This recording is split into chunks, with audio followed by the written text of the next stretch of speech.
Is it your preference that I look at the camera or not? At the interviewers. Okay, cool. Y'all are good to go. All right. Nice. So as we said earlier, we go to Northview High School, and my name is Luke. And so right now we're just gonna jump into the questions, and I think a really good one to start off with is about your job as the director of preservation at Oakland Cemetery. So what does your job entail, and what are some of the tasks you are responsible for? Okay, yeah, so I'm the director of preservation at Oakland Cemetery, and my job mostly entails the resetting, repair, and general care of hardscape objects at the cemetery and the management of other people who are doing the same. So hardscape means really anything that's not a living object at the cemetery, so it's the opposite of landscaping. Landscaping is the trees and the grass cutting and the flowers, and hardscape is retaining walls, headstones, walkways, and historic buildings. So I'm in charge of making sure that we are being sensitive in the way that we repair things and prioritizing what is the most important stuff to restore. Okay, so 1 second, sorry. We're just adjusting. Cool. So do we start this next question? Yeah, in a second. You can ask follow-up questions. You don't have to be super formal. Okay. Okay. Y'all are good. How do you conduct your projects to preserve the public history in places like the cemetery? And who are some of the people you work with? So, in addition to working at Oakland Cemetery, which is a very large public city cemetery, I also do work at other cemeteries in the Southeast. So the way that I conduct preservation at Oakland Cemetery is much different than I would conduct at a place like Macedonia. So I'm going to probably focus a little more on the smaller cemetery aspect. So a small cemetery in general, whether it's managed by a family, a friends group, or a city, or a historical organization, generally their funds are constrained, or there's very little information and maintenance of the site. So a big part of what I do and how I conduct preservation is I help families and communities decide what are the most pressing preservation priorities, and help balance what they think is important with what might actually be materially important. Something might be someone's favorite headstone because it belongs to their grandfather, but it's not damaged, so there's not much that I should be doing with it, but then there's something that belongs to someone less well known that's broken, and in terms of preservation, that's a higher priority. So I help people decide, okay, you have a set amount of money. What can we do with that money that has the biggest impact? So that's one of the biggest things I do with a smaller cemetery, is advise them, and then when they have the funds, do the work itself on the headstones. That's awesome. So, follow-up question on all of that. So you were talking about the families and how you actually interact with them. So what do you learn from like their history and what they tell you? And going off on that, what are some of your experiences with working like with cemeteries like the Macedonia Cemetery, which are so history heavy and have so much information that goes behind them with their past? So what's really cool about this site that I actually don't really get much opportunity to is there's a lot of information and a lot of people invested in this. You have your historical society, you have all of you guys. I've never worked with a small cemetery that had this much investment in it. Normally it's a family who has either no information or books and books of information about their relatives that are buried there. But a lot of times a community will sort of adopt a cemetery that a family used to own or a church used to maintain, but that church is gone. Like this church is gone now. Right. And you guys have some family involved, but for the most part it's a historical society that is now in charge. So sometimes I have the experience where there's a family who knows everything and they'll tell me about every single headstone and every story about that person. And then I have experience where they know nothing about a single person in the cemetery. And that's usually the case when a city adopts a cemetery. I've worked with the city of Smyrna. They adopted Zion Cemetery, which is a black church cemetery. They know nothing about almost anybody buried there until they got the congregation involved. So working with the congregation, I actually learned more than working with the city. So it's generally the people who are intimately invested in it, family or churches that know the information, but they usually don't have the power or the means. It's usually a city or a nonprofit that has more money. Right. That's awesome to hear about how it's different in every cemetery, because this one has been so heavily researched. Yeah.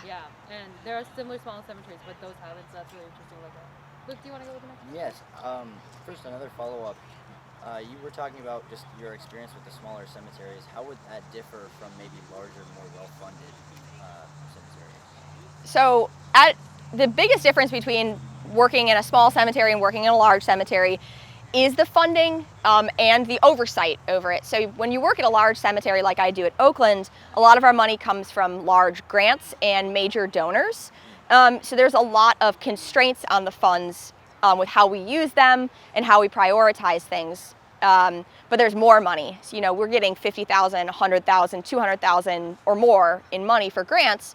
So there's less prioritizing and more, hey, this is a project that is important, do everything in this section. So we recently restored the African American grounds, which is 3.5 acres. So we did 3.5 acres, which was hundreds of thousands of dollars of a project, but we didn't have to prioritize anything. We got to fix every headstone, rebuild every wall, anything that needed work in that section. The difference is when you work in a small cemetery, most of the time they don't have the money, at least all at once, to do every object, right? Every headstone that's fallen over, every headstone that's leaning or broken. So the biggest thing is the prioritizing, right? Deciding what is, if you're a nurse and you're triaging people in the emergency room, which people are gonna die first, those are the, in comparison, like the headstones that we're gonna fix first. Those are the ones that could be stolen because they're on the ground and they're small, or they're leaning and they could fall on somebody. So the biggest thing is, either doing it all or just doing a small amount. Okay. And because of the prioritization, does that mean that we actually learn more about the history of those smaller cemeteries because we have to look into which ones to prioritize as opposed to just not having to prioritize everything? That's an interesting question about which cemeteries it's easier to research and which cemeteries you learn more about the people. It also gets into funding and what you're funding, the constraints of your funding. So at Oakland Cemetery, some of our funding is actually allocated to research about the people. When I work in a small cemetery, none of my funding goes towards research. So I don't do genealogical research for families. I strictly do stone conservation. Okay. But in general, if you have an involved family, they're going to know way more than we know about people buried at a city cemetery. Okay, that's nice. And then another question is, Wait, before we do that, would you mind just turning towards the camera just a little bit more? Okay. Yeah. Perfect. Thank you. Okay, you guys are. yeah, and another question is, do you think a cemetery like Macedonia is important in understanding like United States history and back then what happened? Yeah, so there's two levels to that, right? Is a cemetery like Macedonia important to the national narrative? I would say as a singular site, a place like this is very important to local history and knowing about trends in economics and when diseases were happening in this region. As far as like a national narrative, a cemetery like this, when you add it to other cemeteries that are similar, there are many cemeteries that are almost just like this, right, all over the South. So when you add this to the national narrative, it helps show a trend. But as a site, just one site taken as itself, it's more of a local history that this site is telling. Because a cemetery like this is much different than a black cemetery in the North or in the West. Mm-hmm. So we're more seeing the local narrative, but when you take this and you compare it to all the cemeteries in the South, mm-hmm. then you see more similarities and trends. So it's very, very, very important. Mm-hmm. But to the national narrative, it's part of a bigger picture. Right. So I know you work with the very materialistic perspectives of all this, right? Mm-hmm. Actually preserving the cemetery itself. So when that history, anything about the history, let's say you hear about it, or you hear the research talking about it, because you're still very knowledgeable on what goes on in the cemeteries. How do you think that impacts you when you hear about it? Or do you feel like you want to know about it? Because how does it impact our society today, knowing about all this?